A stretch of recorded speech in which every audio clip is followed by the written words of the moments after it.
Welcome to Donald's Studies in Bible Exegesis and Theology.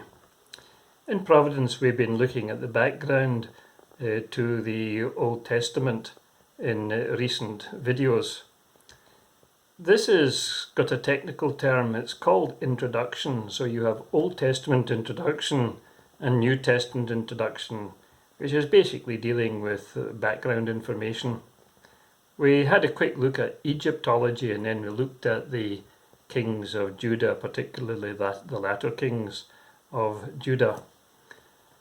We then moved on to Assyria and Babylon, and for a mnemonic, A becomes before B, so Assyria was the dominant power, and then there was Babylon. And both of these empires feature in Old Testament history. We need to know something about them. Before we move on to the New Testament, and just giving you some background on the Roman emperors, I mentioned Alexander the Great and Hannibal. They come in between. Alexander the Great was the Grecian Empire, and then the Greeks gave way to the Roman Empire. And then I just mentioned Hannibal as coming in between them because he was a significant person who troubled the Romans. And he was mentioned because both Alexander the Great and Hannibal are mentioned in the Bible, although not by name. From the point of view of memory and memorizing things, I've kept on mentioning this, and we'll mention it again, that we want little mnemonics that will help us to remember things. And so let's just remember that the Old Testament covers 4,000 years of history, and I'll come back to that hopefully in due course. But in between the Old Testament and the New Testament, there's 300 years worth of history that not many people fill in, and that's why I mentioned Alexander the Great and Hannibal, and there were of course the Maccabees who are also mentioned in the Bible, although not by name. They are also in the book of Daniel, like the other two that we mentioned on the last occasion.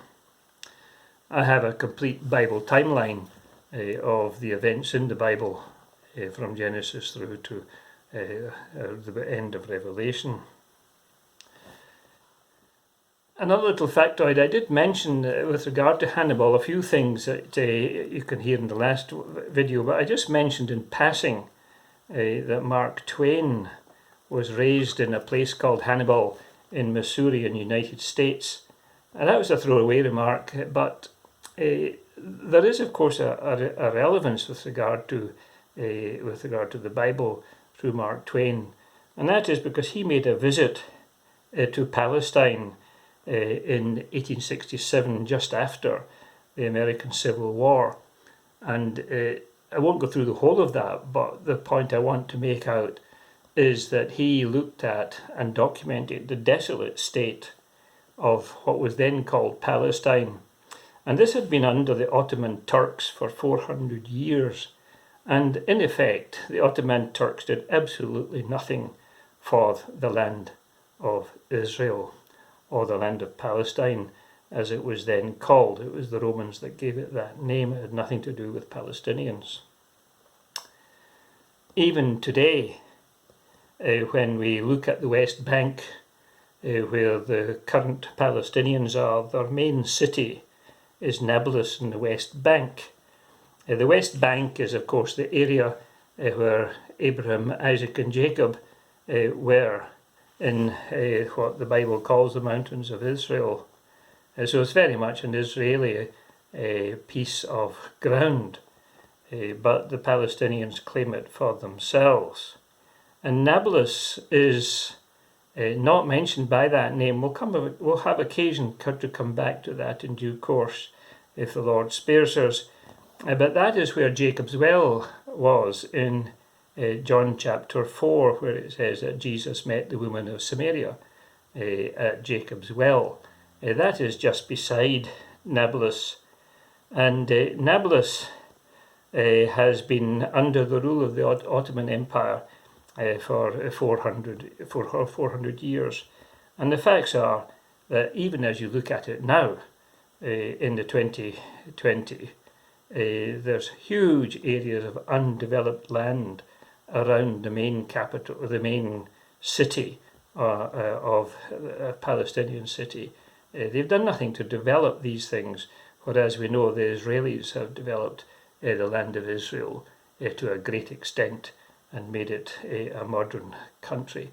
So the point being there that Mark Twain, who was raised in a place called Hannibal, visited the land, documented all this for anyone to read as to how absolutely desolate the place was in 1867.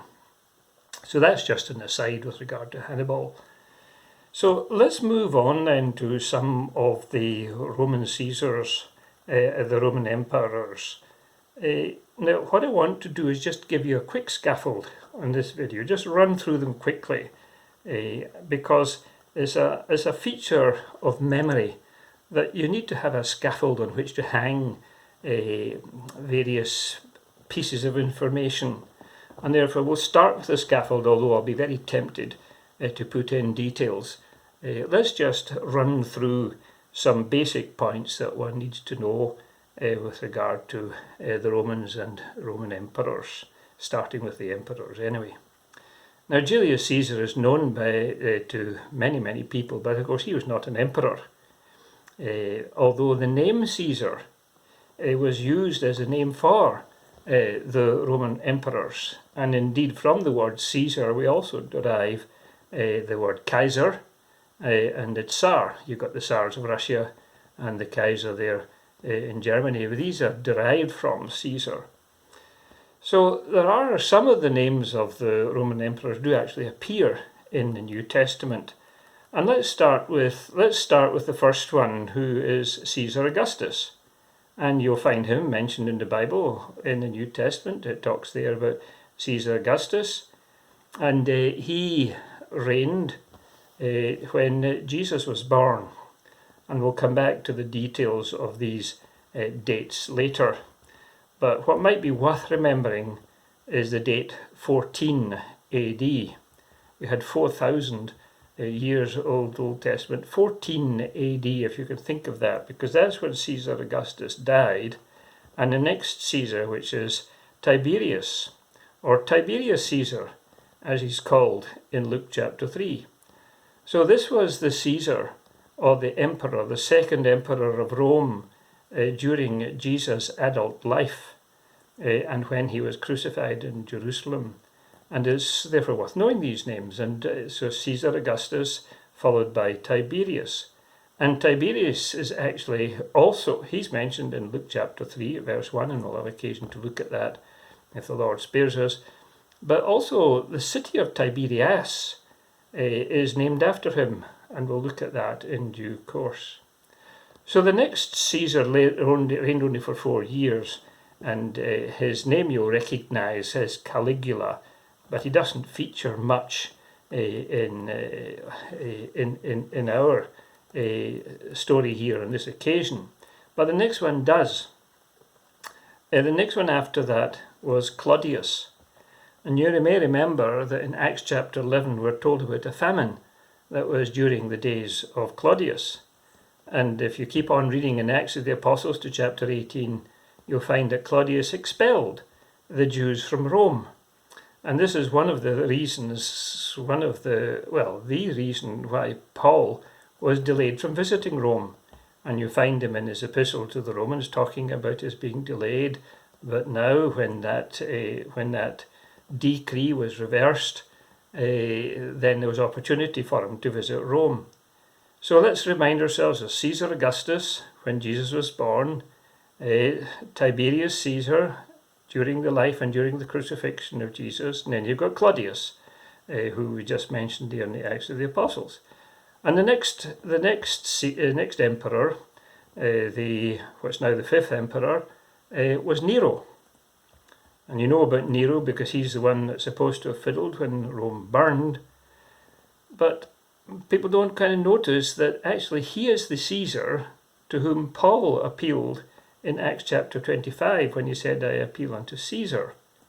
Because Claudius has been mentioned further back, people might think that it was Claudius, but it was actually Nero that Paul was appealing to. So Paul arrived in Rome, and we find some of his epistles written from there and him speaking about it, but he was released. You may recall that he expected to be released. You got that in Philippians chapter 1, and he was released. And we're told in Romans that he wanted to go into Spain.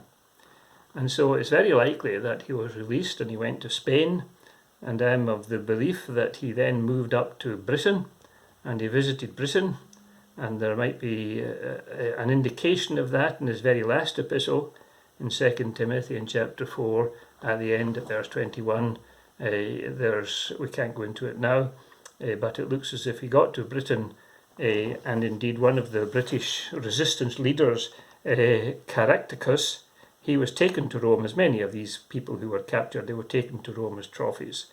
And he was going to be killed in Rome, but he made such an excellent speech before Claudius, as the previous emperor, that his life was spared. But he did die in Rome, so he was in Rome from the time of Claudius. And it's possible that Paul met him, and that the references to Rome, to British people, possibly in 2 Timothy chapter 4, if you've met any of them, it's possible he met with that. But that's me going sideways of anything I said I wouldn't do, or would try not to do. So Paul went to Britain, but he was brought back to Rome again, still in the reign of Nero, and on this occasion he was executed, and it was the year just before Nero's reign came to an end. So Nero, as you know, is accused of having fiddled when Rome burned, and he then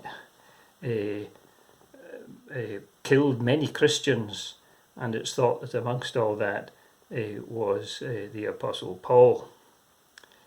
But Nero died a year later, or should we say he actually committed suicide, and he was the first Roman emperor to commit suicide.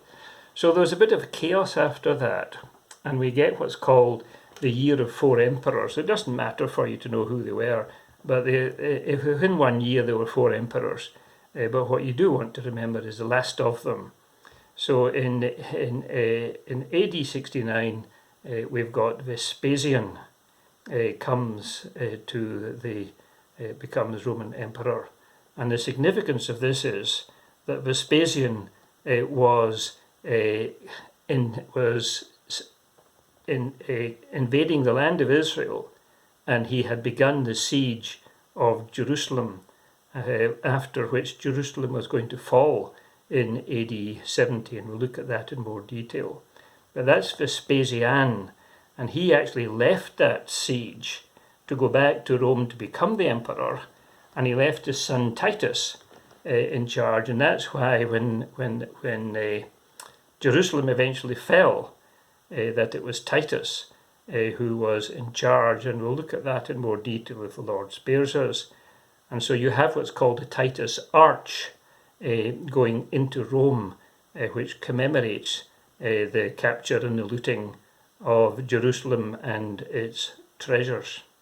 So that's a skeleton upon which you can build a few things. So there's quite a number there. So if we just run through them again, you've got Caesar Augustus when Jesus was born. You've got Tiberius Caesar when Jesus was crucified.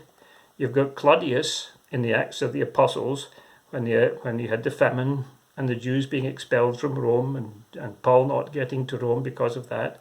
Then you've got Nero, to whom Paul appealed, and after being released, he was eventually killed under Nero's persecutions. Then after Nero, you had the year of the 4 emperors. 3 of them you can ignore for the moment. The 4th one was Vespasian, who was attacking Jerusalem. He went off to Rome to become emperor, and his son Titus is the one that eventually overthrew Jerusalem. So there's a skeleton upon which we can build for the next video if the Lord spares us. Until then, take care and God bless.